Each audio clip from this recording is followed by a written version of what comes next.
Connection, opportunity, possibility. It's what we all want. Spectrum has built a world where anything is possible, with products and services designed to work better together for a seamless connectivity experience. A connection to family and friends, a connection to education, and a connection to new opportunities. So there's no limit to how big we can dream. That's Life Unlimited. That's Spectrum. I have some big news. I'm so excited. I'm launching the first ever guided Mind Love course just in time for the new year.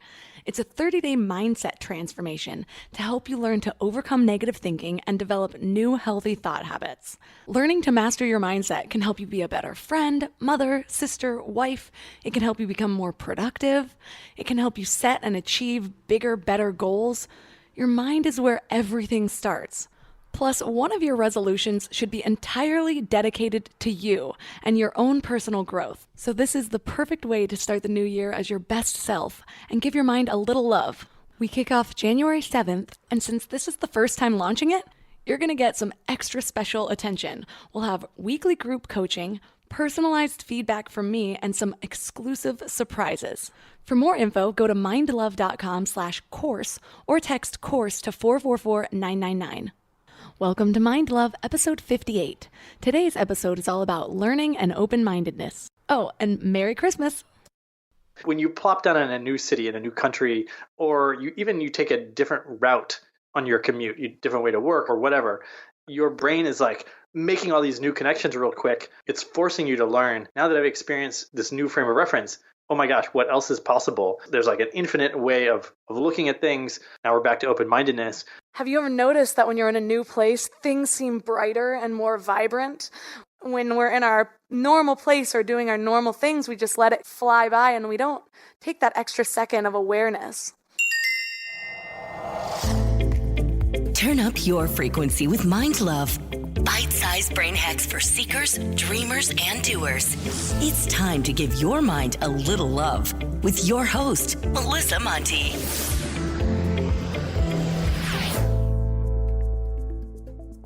Please stop what you're doing and hit the subscribe button. More subscribers means even better guests and even more value. Plus, it helps grow the show so more people can find it. And if you ask me, everyone can use a little more mind love. And if you need another reason, I would really appreciate it. Hi, friends. First of all, Merry freaking Christmas. I can't believe 2018 is already coming to a close. So much has happened this year. I don't know about you, but my whole life is different. This time last year, Mind Love was only 3 weeks old. It was just a baby. I had less than 1,000 downloads. I was still working for someone else, feeling completely unfulfilled, feeling kind of stuck in that role, actually. My husband and I lived in a tiny studio, seriously tiny, 330 square feet.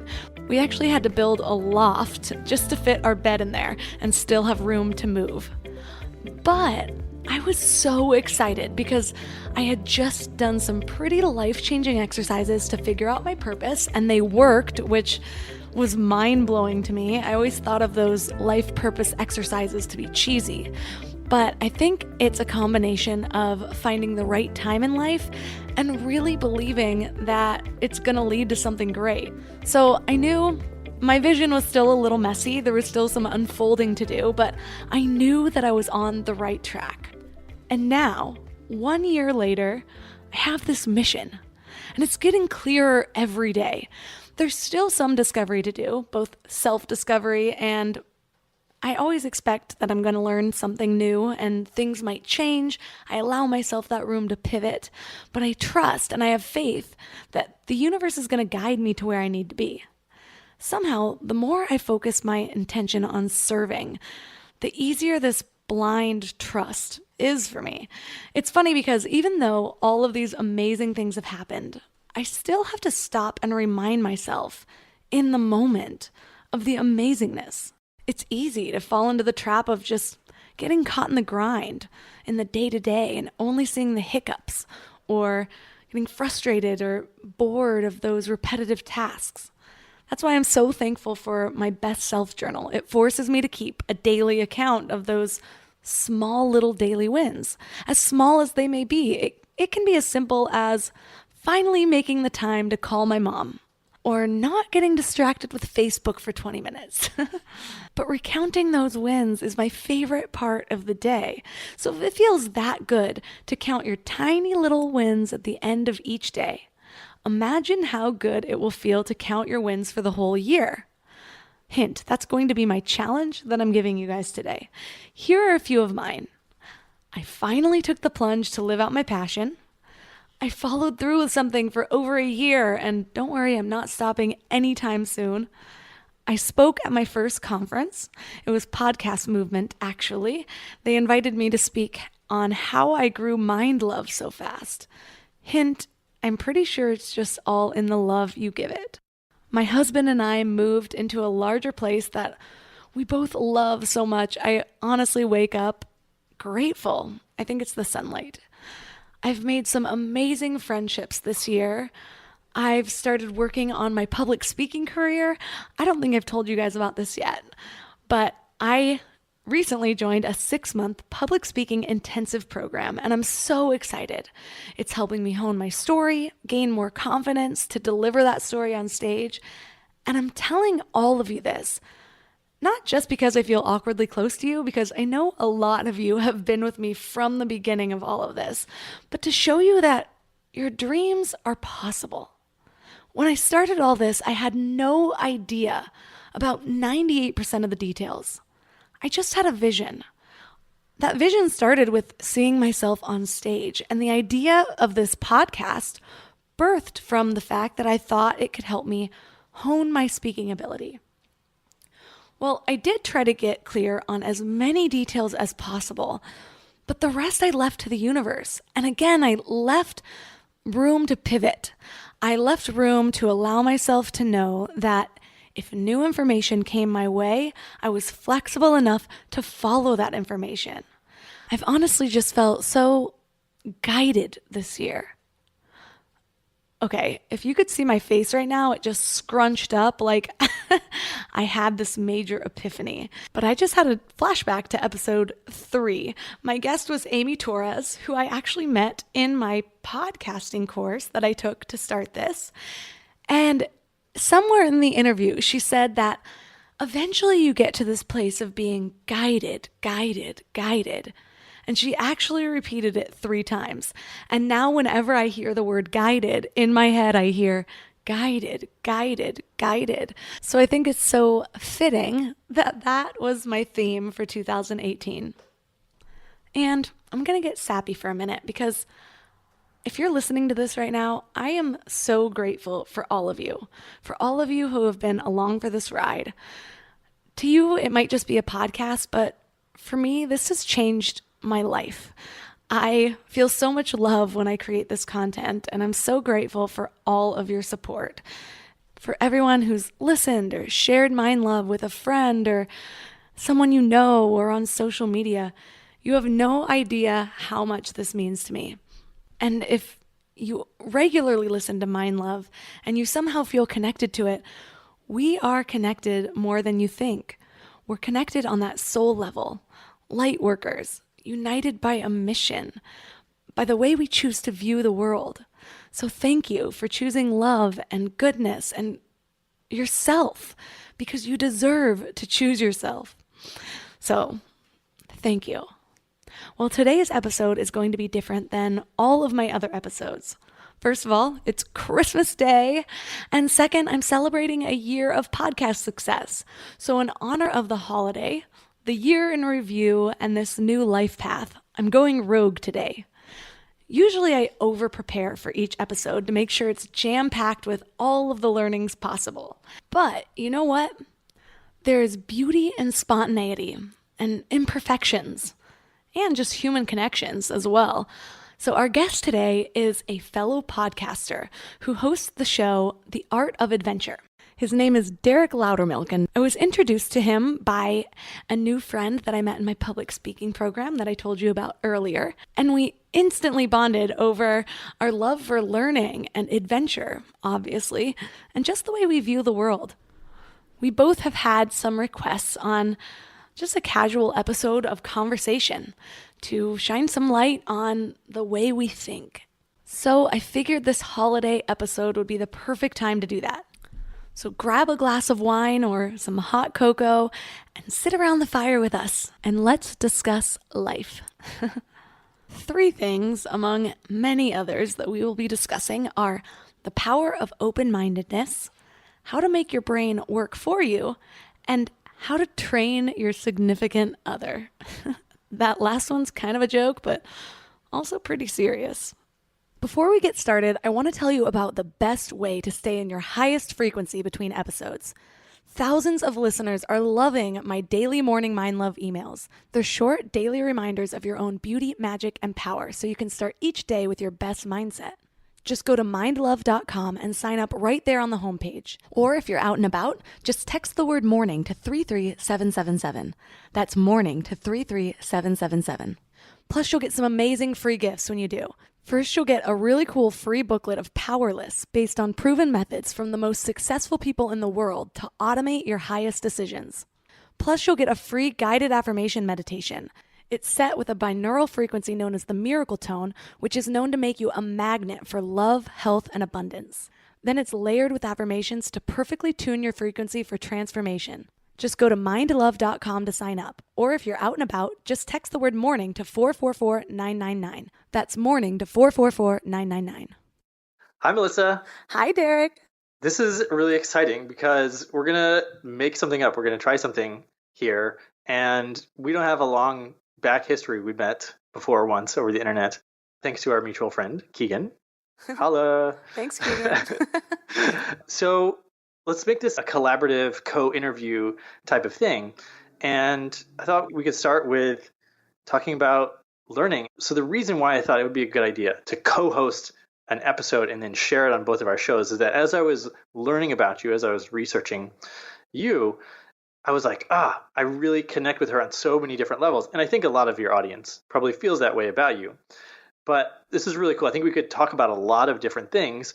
And one of the things I've heard from my audience is they just want to hear how I think about life, how I approach living. And so I thought we could sort of just jump around and people could hear how we think about all these different things. And we have a lot of different interests. So let's start with why we are polymaths, why we like learning so many different things. Have you always been that way? I have always been that way. I've always kind of looked at life like a video game where you have to level up your character. So I just thought I could pack in as many skills as possible, and I was going to be the whole package. So when I was younger, there was definitely some vanity behind it of just wanting to be competitive and succeed and be above. But I realized how hyper-focused I got on these little topics that other people weren't as interested in. And so it was about learning and really having a growth mindset and realizing that I could do anything or be good at anything that I really tried hard at. I think that was something I got from being an only child, you know. I was told I could do anything. And I really just took that and ran with it. And then I think as I got older, I started to grow and focus on what I had to fix about myself. What was I doing right now that was contributing to levels of unhappiness, to the place that I was at? And really looking back on my path, I realized I was used to being a little bit judgmental. And so as I grew, I started to realize, oh my gosh, there's so much more out there than I was led to believe or that the people around me believed, being from a small suburban town. Then as I was just working on becoming a better person, a lot of where my inner struggles were coming from, I was realizing is also the things I judged about other people. And so in switching that, I just started to look for the good in everything, look for how things could be possible instead of immediately meeting things with skepticism and judgment. Now it's one of the things I'm most proud of is just my ability to seek and come in with a clean slate and an open mind. Well, I'm curious about the very first thing that you sort of nerded out about that you went really deep on, because when I think back, when I was in 6th grade, somehow I found math and I got really into math, and I was pursuing college level math, as an elementary school kid. And I would spend hours and hours in my room doing these problems and logic and sets and all these things. And looking back, like, that's not super normal, but somehow I thought it was awesome. And I was an only child, and my parents were like, sure, we'll send you to math school or whatever. So that's one of those things where, like, I don't know how this kid found this thing, but here you go. Yeah, I was less about one topic and more of packing in like all of these different skills well enough to just impress and then kind of move on, I thought at the time. But I remember, first of all, secretly learning to skateboard, or at least trying, because I thought it'd be so cool to bust out skateboarding in front of all my friends when we were all hanging out at an outdoor party or something like that. That was my original motivation for learning to play the piano, which I then played for over a decade. But I remember thinking, I'm going to secretly bust out with this skill of piano playing, which is funny because I was just able to do that the other day. Most people don't know I play the piano, and there happened to be a piano at the 3rd Street Promenade, so I just started playing. So I don't know what it was about this idea where I was going to pack all this knowledge in and then secretly bust out information, but it was a theme from like the age of 6 years old, I think. Wow. So I used to live in Boulder, Colorado, and I was a bike racer. And everybody had this thing where they would say, like, oh, I haven't really been training that hard. And then you'd run into someone like 50 miles away. You'd be out secret training and they'd be out secret training. And you're like, ooh, I know that you're riding 100 miles today and I'm riding 100 miles. And so we're both like trying to pack in this fitness, but like say that we're not training too hard. And so there's this thing there. It's like we want to just show up like really good. We want to not have people see us going from beginner to expert. We just want everyone to be like, damn, you're just so good at that thing naturally. I thought of the female side of it, and there's a couple of different movies or shows where it actually shows the woman in the beginning of a relationship getting out of bed after she hooks up with a guy, going into the bathroom, putting on makeup, and then sneaking back into the bed. And then all of a sudden he wakes up and it's like, oh, I woke up like this. It's the I woke up like this mentality, but with skill. There's this YouTube channel that I watch. His name is Mike Boyd, and his channel is Learn Quick. And he's pretty great because he just picks a skill he's going to learn, like skateboarding is one of them, or playing guitar or something. So a couple of similarities. He's trying to learn it as fast as possible, but he'll show his whole progression.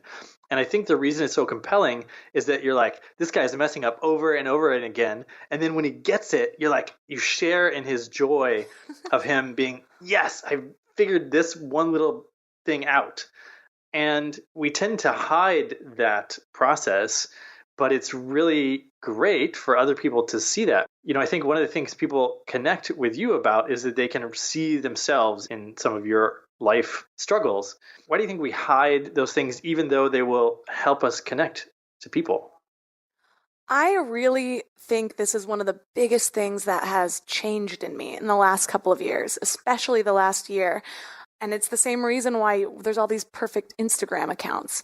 But now I realize that that flawed level is the level of connection. And it takes so much more vulnerability and courage to come out with the struggles of everything. And realizing that all of these things that maybe I thought I was alone or imperfect with, those are the things that everyone else is pining over too. It's the things that are the seedlings of their unhappiness that are then growing because they're keeping it to themselves and feeling alone with it. And so when you realize that the human experience is just all of that, I think it does take something to kind of pull you out of that bubble though, because unless people were openly sharing about things when you were young, you don't realize everyone has these struggles because you're keeping it a secret. And so what was your experience with that? Well, I do love the process of learning, but I also, when it comes to things like games or sports, I really don't like losing. So it was almost really important that, okay, it's okay to show up as a beginner the first time and to not win the first time you try something, but I will go and I will learn all the skills I need to beat whoever that I played with the last time, whatever it is. So like the second time I show up, I plan to win. And that's just something that I had as a kid because I love winning and I also hate losing. And I don't know which one is more powerful. Where do you think that comes from? I just like to feel clever. And when you outsmart someone or when you beat them, you just give yourself a little mental pat on the back. I don't know. How did your parents treat that when you were younger? Did they give you the words of encouragement or that positive feedback? So my dad, he was doing triathlons as I was growing up, and I would always go watch him. And then when I was 13, I wanted to do my first one, and he slowed down and did the whole thing with me. And we were going, ridiculously slow on my heavy mountain bike. And then right at the end, I sort of sprinted to the line, and he let me beat him. And I was like, yes, I beat my dad. And my dad's so fast, and I beat him. And I think my parents probably just let me have those little moments because it was way more important for me than it was for them, right? My dad is the one who beat me in a race. Maybe it's an only child thing. Oh, you're an only child too. Yeah, we're both only children. Being an only child is magical in some senses and so lonely in other ways. It's funny now. Now I'm noticing all of the consequences of being an only child, or these threads of behavior throughout my life that probably came from being an only child. What's an example? I get really close to my best friends, and I will take them on as like a sister. I want that so bad, of just that person. And I know that's changed a lot now that I've gotten married. And it was interesting. After I got married, I could feel something almost melting, like this struggle that I've had my whole life, or this little seed of loneliness was suddenly full, and I knew I had my person. But before, it was like I would have my best friend, and then they'd get a boyfriend or something, and then I'd be cut out in half the activities, and just always feeling like I was going to be left out, and that other people always had someone to go to, and I was just waiting for the next shoe to drop. But it really just goes back to loneliness. And were you good at playing by yourself as a kid? Yeah, I started to use that as my strength, and then I prided myself in it. And I think that was a defense mechanism where I moved around a lot, and when things would get hard, I would just move, especially after college, even roommate situations. I would go to a new city, and I knew I'd be kind of miserable for the first couple months. It'd be fun for a couple weeks, and then a little bit miserable and lonely, but I was expecting it. And so I would force myself to go just make friends, which I've always been good at. People have called me the chameleon, where I could hang out with one group and completely different group and just fit right in. It was a half and half, because I can definitely see the benefits, but there were some downsides. When I have kids, I will have two. So we just had our second. We just had a daughter. We have a 2-year-old son, and it was like the perfect little match set. And I'm really excited for them because they're close enough. I think they'll be like twins, and they'll always have each other. And me, as an only child when I was a kid, I was always hanging out with friends with large families, friends with 3, 4, 5 brothers. And it was like they almost didn't notice me. It's just another kid around the dinner table. And it was cool to be part of those big families, but then I could go home and like nobody would touch my stuff, Yeah, I had kind of opposite. My own family was big. I was just the one only child on my mom's side and my dad's side. And then my mom got a husband, and so I had 2 stepbrothers, but we were never close, but they would touch my stuff. So it was very disheartening. Yeah, it was interesting. But my husband and I share stories because he has 8 siblings. Oh my goodness. But 4 of them are immediate, and then the other siblings were his dad's other marriages, so they weren't as close. But realizing that when you have a sibling, you have someone to talk to about how crazy your parents are. I didn't have that. So when your parents are being crazy, you just have to take it. And you think you're crazy. You can't be like, oh yeah, but that's just mom. I was like, oh my gosh, my mom. So it does lessen that blow of being able to step aside. And I don't know, because of that, I think my mom and I would definitely get at each other's throats sometimes. If it's 2 parents and a child, a 3-person family, only child, there's like 6 relationships happening there. But when you go to 4, it's like 16 relationships, and then your husband has 8, that's like 164 relationships within that family structure. So there's just so much more you can do with that, with those options, I suppose. Well, I'm curious, did you take on characteristics of your parents, or did you go the opposite direction?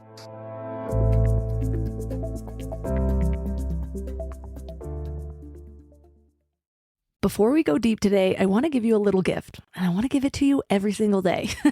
It's called the Morning Mind Love.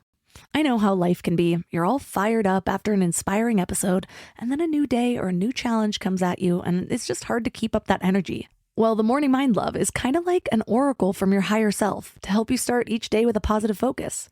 Plus, when you sign up, you get 2 free gifts, a 30-minute binaural meditation and 30 days of journaling prompts to help you remember who you truly are. And it's all completely free. So join over 9,000 people and go to mindlove.com to sign up or text the word morning to 33777. You know what's crazy? After all these years of hosting Mind Love and talking to some of the world's leading experts, one of the biggest eye-openers for me has been just how much our gut affects, well, everything. When my gut feels good, my mind feels clear, my intuition is stronger, and I just feel more balanced. And that's why I'm excited about Zoe, a science-backed nutrition company that is totally changing how we understand our gut health. They've created the most scientifically advanced at-home gut test and built the world's largest microbiome database. So when you get your results, you're not getting generic advice. You're getting insights about your body that other companies just don't have the data to provide. There's also just so much misleading health information out there. Food companies even pay influencers to promote ultra-processed foods as healthy. And that's why I love that Zoe relies purely on science. Real science. Their randomized controlled trial showed that participants were 4 times as likely to report better sleep and more energy, all thanks to the info from the largest microbiome database on the planet. So go to Zoe.com and find out what Zoe membership could do for you.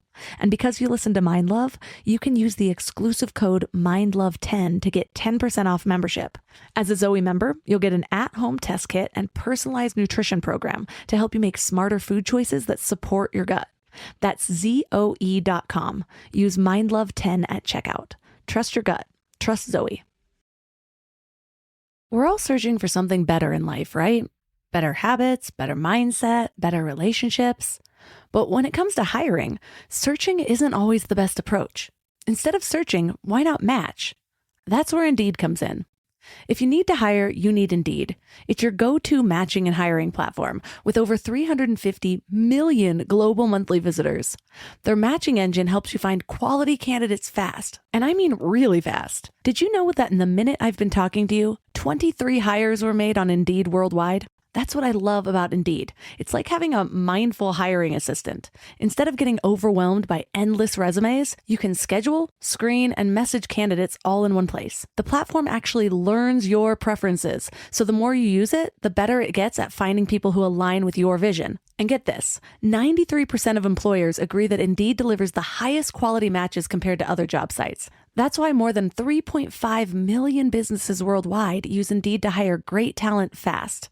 I just love that it keeps all of my hiring processes organized. I can do everything right there instead of having spreadsheets and notes and video call links. And listeners of this show will get a $75 sponsored job credit to get your jobs more visibility at Indeed.com/mindlove.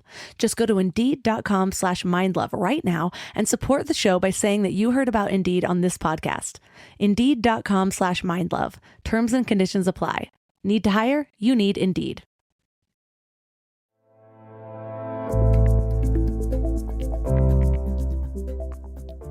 Well, I'm curious, did you take on characteristics of your parents or did you go the opposite direction?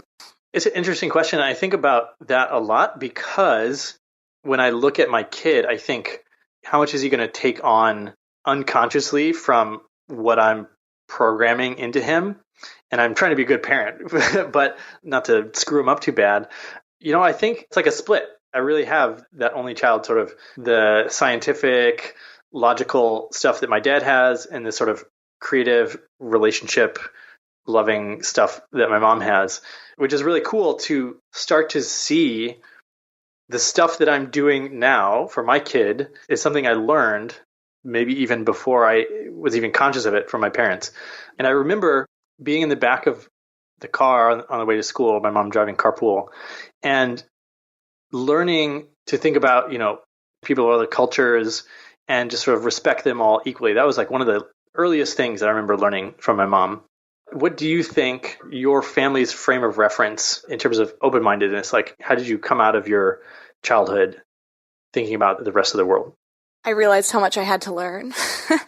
I was raised really Christian, but my mom found Christianity when I was a child. And so you could really see that struggle of learning about something. And it's almost like when I first became vegan and realizing these things affected me. I learned something about the way things were, and it caused an immediate change. And I think my mom did that with Christianity. So she was learning things from groups and Bible studies and whatever. And so there was a while where it went a little too far over. I was pulled out of class when we learned about evolution. I was pulled out of class reading A Wrinkle in Time because there was a Pegasus in it, and somehow that was evil. At one point, randomly, my mom wouldn't let me watch Rugrats, and I was already too old to be watching Rugrats because Angelica was a bad influence. So there were those little things, but she always kind of went in waves of Christianity. But Christians, a lot of them, do believe that being gay is a sin, and that was the first trigger for me, that I was like, there's something that is not right here. And then I was sexually assaulted and got blamed in my church. They didn't know the whole story, but they didn't ask. They went straight to me being unclean and took away my solos when I was going on tour. I was in choir at church, and we went all along the West Coast to sing at churches and homeless shelters. And I couldn't have a solo because I did this thing, and I wasn't one of the good little church girls. And I just remember thinking, if you only knew what really happened, but I had too much shame about it. So those things, I just dropped everything with the church and was like, there is no God, there's nothing beyond this. I hate all of that. And then through that, just seeking and trying to get myself out of my own trauma and my own depression, I started to learn what my spiritual beliefs really are. I still am learning. Now I've gone through the whole other side of open-mindedness. And yeah, I think that was the stem of it, though, was that kind of closed-minded religious beliefs that I was raised with. And now I think just so much is possible. So I mentioned my dad's a scientist. I've been a scientist. I still think like a scientist, which is with some skepticism. And do you have some evidence to support your claims? And the other side is where I believe in magic, and I will suspend disbelief in almost anything because I'm curious. And it's a weird line to have both of those at the same time. And I probably have expressed opinions that are like oscillating about various things, something like clairvoyance or manifesting or spirit guides or whatever, because I want to believe that it's all real, but I also want to understand how it all works. that makes a lot of sense. I have that skepticism because I feel like it's in my blood because of my formative years. But then it takes people that are open-minded enough, but with enough skepticism to come in and prove those things instead of just accept one way or the other. And so that's part of what really interests me is I'm like, what's really happening with manifesting? Oh, well, you have something like the reticular activating system within your brain that starts to work in your subconscious because you're visualizing. Like, manifesting is everything that has to do with what they tell Olympians to do when they're visualizing and feeling what it's going to be like when they're actually performing the act. And so then there's all these science experiments where people are then pretending to play a piano and they actually get better at playing the piano even if they've never touched one. That goes to work in your brain. Your brain works for you. We know hardly anything about the brain compared to what's possible to know about it. We're also 99.999% energy and 0.001% matter, and we're all focused on the matter. And so to me, I'm realizing that there's just so much I don't know, so it makes more sense to go in, how can this be possible? Because then my brain will get to work for me. And maybe it'll prove it and maybe it won't. So I'm not going to go and say this is true, but I'm saying this can be true. That's so cool that you've brought that up, because I just came across this concept of the principle of free energy. There's this guy, I can't even remember his name. There's an article in the latest Wired magazine, if you want to check it out. It explains it, but it's sort of complicated. But essentially, the premise is that living organisms are driven by this imperative to not be surprised by their environment. So they have their various senses, whether they're a microbe, they're sensing the water that they're in, or a tree, sensing the soil, or us, using our senses. And if we can sort of align our predictions or beliefs about what's going to happen with what's actually happened, then we want to close that gap. That's the free energy gap. Because then we can decide what to wear. The most important things. But so if you think about rehearsal and if you think about open-mindedness, then both of those prepare you to be less surprised. So if you're open-minded, you understand a broader array of possibilities. If you do mental rehearsal, then when you get to situations that you've never encountered, you may have rehearsed them. And so it's less surprising on a mental level. So I think there's a lot of indications for how we can approach life if we think like, oh, here's some biological underpinnings of this need to not be surprised. I like what you said there, because I have started to realize that the way I feel most successful, or the way that things tend to go my way most often, is when I handle the structure of the things I know are going to happen, like my morning routine. But on a deeper level, understanding how the brain works, because if you realize that the brain itself is kind of a machine in certain ways, a lot of chemical reactions happening, you can basically hack the machine to some level. And then the rest of it, the emotions and all of this stuff, not only will those be decreased, but they'll be manageable. I try to structure as much as possible so then I have room for big things in my life. I think it's really funny when you have this sort of knowledge of the brain, you're in an argument, you're getting triggered or whatever, and you're like observing like, oh no, I'm getting triggered, but you still can't avoid it. You know, you're still going down this path. You're still like feeling the feelings, but you're also observing like, here's what's happening to this person that's me, and I understand it, but I can't do anything about it. It's true, but I do find that when you have that awareness and you're able to step back and observe, you're suddenly not attached to it. You're not identified with it. Whereas if you're just triggered, then you think, well, I'm this triggered. The only way I'm going to be this triggered is if this person deserves me to be this triggered. Like, this person obviously did something, or I wouldn't be feeling this way. But when you can step back as the observer, or you're like, oh, well, this makes sense. First of all, I haven't eaten. This is triggering something from my childhood. And so you're like, okay, well, let my human do something. I'm going to make a different decision. And I know that being married, it's hard to avoid conflict as much as I'd like to, but the miscommunications get shorter and shorter because we realize we're both just trying to manage our human. I love that expression, manage our human. So my wife and I, we hadn't been together very long before we got pregnant. And so it was this race to get to know each other and learn each other's communication styles before we had a kid, so that, like, we need to cooperate so that we can parent.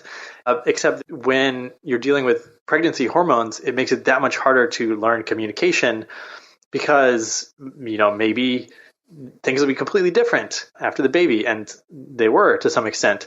So you're relearning again, but it's coming back to communication. And when you're communicating, then it's draining less energy from you to sort of like manage stress and repair the relationship.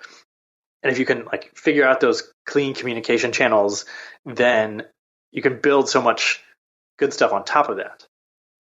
Exactly. And also respecting each other's communication methods. Because I know one thing my husband and I came across was something would be wrong, and he was able to kind of detach from the emotion of it. He's not as easily triggered as I am. So he can detach from that a little bit earlier and realize, okay, well, this is silly. And he'd just be like, okay, well, let's talk about it. And I'd still be in kind of emotional state. And I could feel my ego being like, nope, you don't get to be the bigger person first. And so I know that I need to just step back and have a few minutes of space, even if it's 10 deep breaths, and go into the bathroom, wherever I can go. We've lived in some pretty small places, so sometimes it was literally just turning around and facing the wall. La la la la la la. Yes, exactly. What was the hardest part about realizing, okay, well, we're making this commitment? Because I found that my husband and I got married sooner than I ever thought. We knew each other a year and a half, but I never thought I was getting married, and neither did he. So for me, it felt very quick. And then we made the decision and got married in 1 month. And I could feel myself fighting against that I know that month period, it was almost like this subconscious part of me testing him to make sure he wanted to do this. So I'm wondering how that was for you, because you couldn't just test. You had this thing that was attaching you guys forever. That's so interesting. So we got engaged on the 4th of July and married on the 13th, Friday the 13th. So real quick, like 2 weeks. And it was interesting. We both observed that we were being a little mean right before we got married. And it was like, what is going on? I mean, we're just like, yeah, we're testing the limits of this relationship. Like, okay, are we sure that we want to do this? Because I've been married before and it was for the wrong reasons. My ex wanted to get married and I was like, I want to make you happy, so I'll get married, which is not really a super great reason to get married. And so I was a little wary. And yeah, we noticed this thing where we were trying to trigger each other more, like exploring, like, okay, are we sure this is the right thing? And then once we got married, we were like, oh, what a relief. We could just go back to being nice to each other again. Did you guys have a conversation about it? Like what was happening? Or was it like way in hindsight that you realized what was going on? I think probably the day we got married, we were like, what was up with us? And when we're having some sort of discussion, argument, whatever, we fall back on a formula, which is nonviolent communication, which is like observing, stating a need or a want, stating a feeling, and then making a request. So if it's like getting too confusing or too crazy, we're like, okay, let's just go back. What are the steps? Go through the formula. And you don't need the other person's buy-in to do that. You can say, here's what I'm feeling, here's what I want, here's my request, without them knowing the formula at all. But when we keep coming back to that, then we can just sort of tease out like what's really going on. And you can also guess. You can also say like, are you feeling annoyed because I didn't hold the door for you or whatever it is? So like, no, I'm actually angry that you left the food out. It's something totally different. They're on the right track. So having some framework for communicating that we can fall back on has been really helpful. Oh, that sounds very evolved. We don't do something like that quite yet. So my trick, I hope he doesn't hear this, I play with the masculine brain. So I'll appeal to his masculinity at certain points when I want to get my way. I also know how the brain works with different sounds, and it kind of will trigger reward systems like Pavlov's dogs. And so when he does something I like, I just purr and I go now he's so addicted to that sound that he just wants to make me happy all the time. Especially happens when I get chocolate. Yeah, it's very simple, but it really works. So I even tell Heidi to train me like using animal behaviors. So if I clean the kitchen or something I know she really likes, I'll say like, don't forget to positively reinforce this so that the behavior continues. And then she'll be like, oh yeah, okay. Like, and then she'll come and like rub my shoulders or something. So it even works when you call it out and put it out there, because now I love cleaning the kitchen. Right? It really does. And also I've noticed that we kind of make our interactions kind of like little bits. And so the purr he knows is going to happen if he does something good. If I do something good for some reason, and I don't know, this might come back to daddy issues, I like to be called good girl. And so the amount of times in our household you hear good girl, and I'm like, it's multiple times a day. But yeah, it's like these little ways of interacting. Or if I realize that I'm being overly emotional, or, sometimes you just realize like all of a sudden I have an attitude, I'll take it to a point of exaggeration because I'm almost calling BS on myself, like not washing the dishes or something like that. So. Well, obviously, if the dishes are there, it's going to pile up forever. Christmas is going to be ruined. And I'll just take it to this extreme because it'll break that for both of us. And he'll realize I realize I'm being ridiculous. I immediately realize I'm ridiculous, and then I can just move on. This is very Will Ferrell of you. Like, I am in a state where I'm really triggered right now. He's just like calling out the thing. We do that, though. One thing that I try to do sometimes is if Heidi's got her arms crossed and she's like in this like kind of closed posture, I will try to get her physically to move and to open up her posture, which I know is a trigger for like openness, or like if you can have your palms up or something like that. So I'll try to get her actually to change her position so that she's more receptive to a tie her arms and legs to the bedposts. You're open now. Let me talk to you. After we resolve the one thing that I'm really passionate about is we're talking about the brain. We are biological entities, and I studied biology, and so it's very clear that we're just large mammals, and we have sort of separated ourselves because we're so conscious and involved in all these things, and we can forget basic needs, getting enough sleep, enough cuddles, food, exercise, sunlight, all these things. But we can also forget how our bodies impact us, like changing positions or whatever, or how important it is to get some fresh air in the forest. Do you have any thoughts? Have you had any insights about your own biology or nature as a biological entity?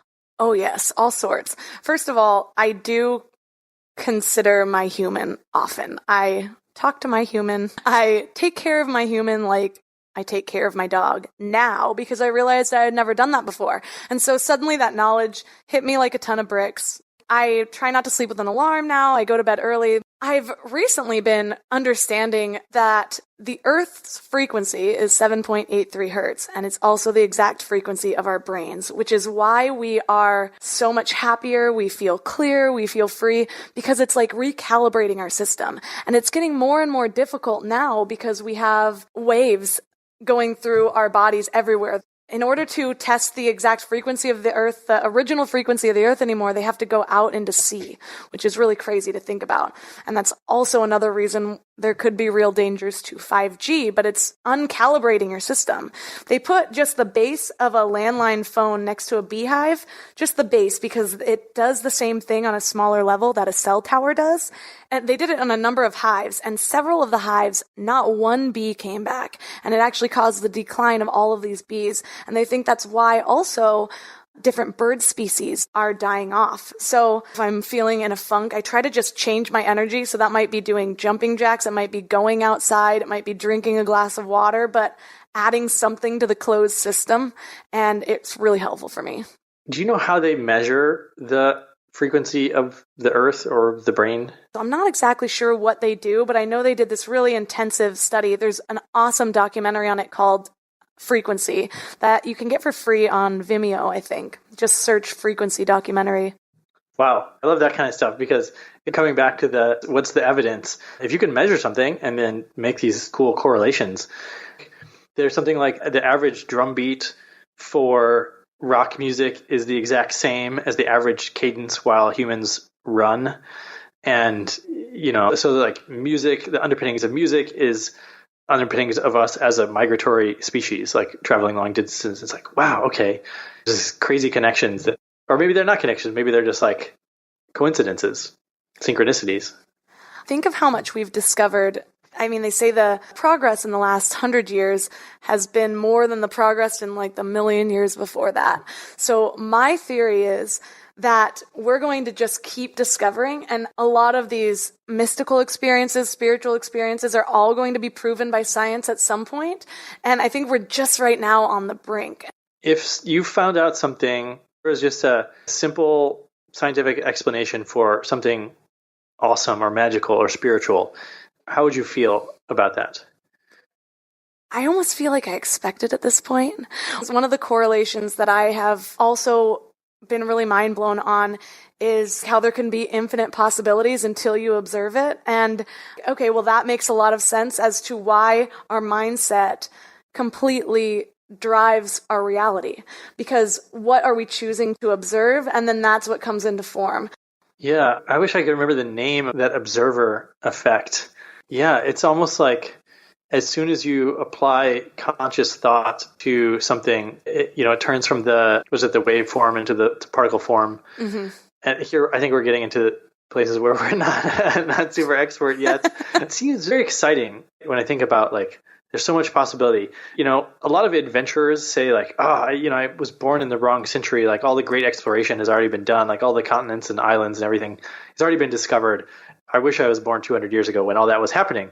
But there's so much to explore psychologically, in physics, in the universe right now that, gosh, it's just what an exciting time to be alive. I guess it depends what kind of adventurer you are, though, because for me, this is exactly the time I want to be living. And if I lived in a different time, it would be maybe 50 years in the future. And I feel like in my lifestyle, I'm definitely going to be living in 50 years. So all of that, to me, was groundwork of what we needed to know to get to here. And there's still so much to be discovered. I mean, we haven't even officially landed on other planets yet. So I know, I love how we keep saying yet, because we may be also the first generation that lives indefinitely, that's sort of like amortal, either through putting consciousness into computers or medical technology supporting us to have the same bodies as long as we want them. That opens up a ton of possibilities to take, 1,000 years of experience, trans-solar system, transgalactic journeys.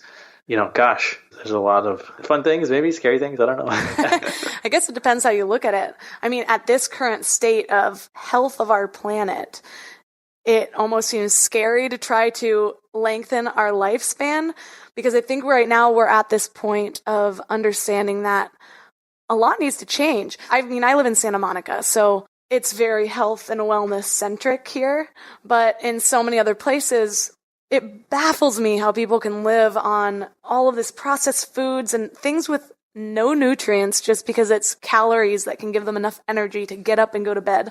So a lot of people are living longer because of our medication, but they're on the decline from the halfway point. And I don't think that's how it's supposed to be at all. I think, again, it comes back to taking care of your human, this vehicle that you're in, instead of treating your cars better than you treat your body.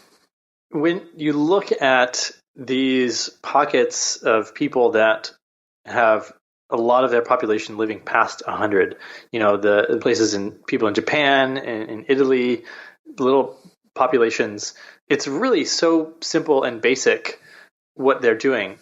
They have strong communities, they go for walks, they garden, they eat fresh food, things they're all doing.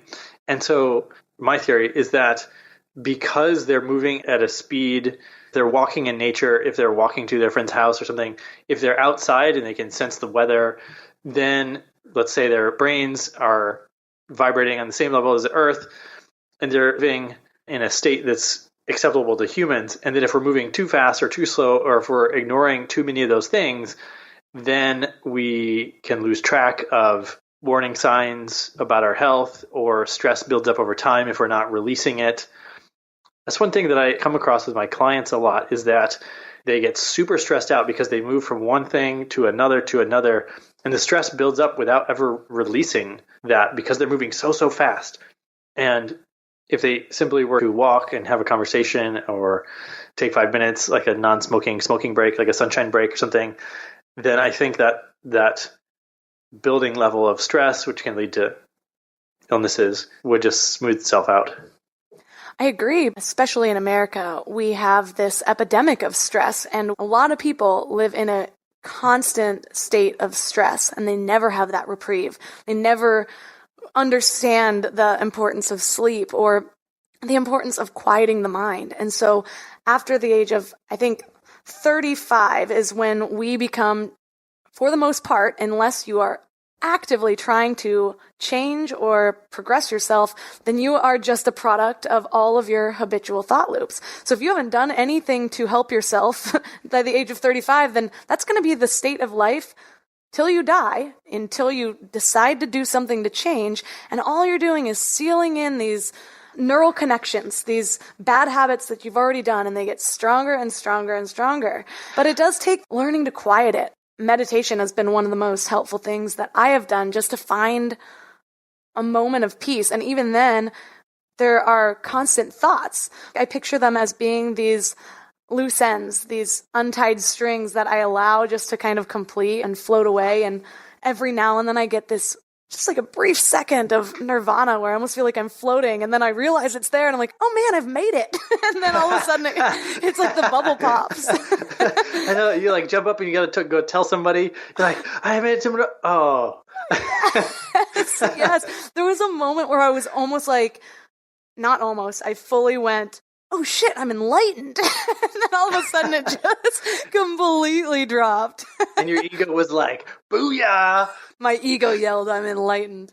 I think one of the reasons why I recommend adventure so much, why I'm pushing adventure so much, other than as one of my brands, is that when you plop down in a new city, in a new country, or you take a different route on your commute, different way to work or whatever, your brain can't operate in the same trenches that it always has because you're in this unfamiliar territory. I have to figure out what the heck is going on here. Like, I can't read the language. I don't know where I am. I don't know which east to west. Like, when is the sun going to rise? All these things. And so your brain is like making all these new connections real quick. It's forcing you to learn. Then also opens the possibility of the way that I have of looking at the world seems like the way to do it. But now that I've experienced this new frame of reference, oh my gosh, what else is possible? There's more than just these two. There's like an infinite way of looking at things. Now we're back to open-mindedness, but it just like, it shocks your brain into the beginning child mode of learning again. It's like when you're doing a puzzle and you turn the table so you see it from a new perspective. It does kind of the same thing.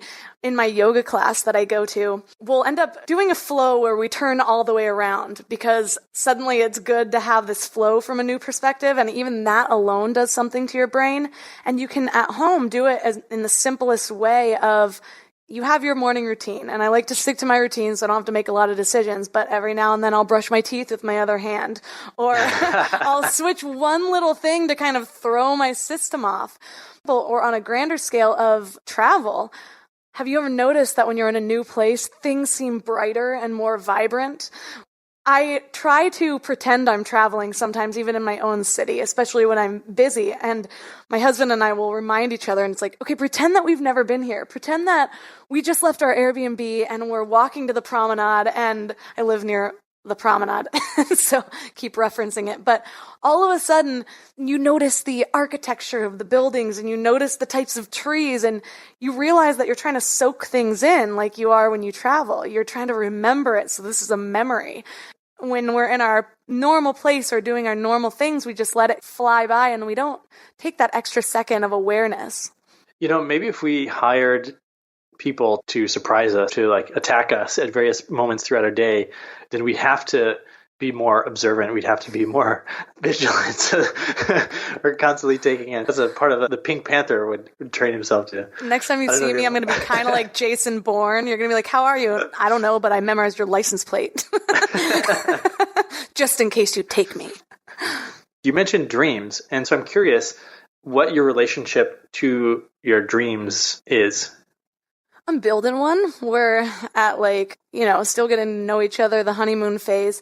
I've always had really vivid dreams. I have recently been exploring lucid dreaming a little bit. I got really interested in the topic. I had one that seemed like a lucid dream. I was like, okay, well, now I'm learning to lucid dream. Focused on it for 3 days, did the little tricks, and had my first lucid dream. It was amazing, but it was actually very similar to my enlightened moment where all of a sudden, I was doing something really weird, and one of the lucid dreaming books says that when you're thinking about this, so it's where you place your focus, but when you're thinking about constantly checking your reality when you're in reality, then that'll cross over into your dream, and you can trigger yourself to realize that you're dreaming.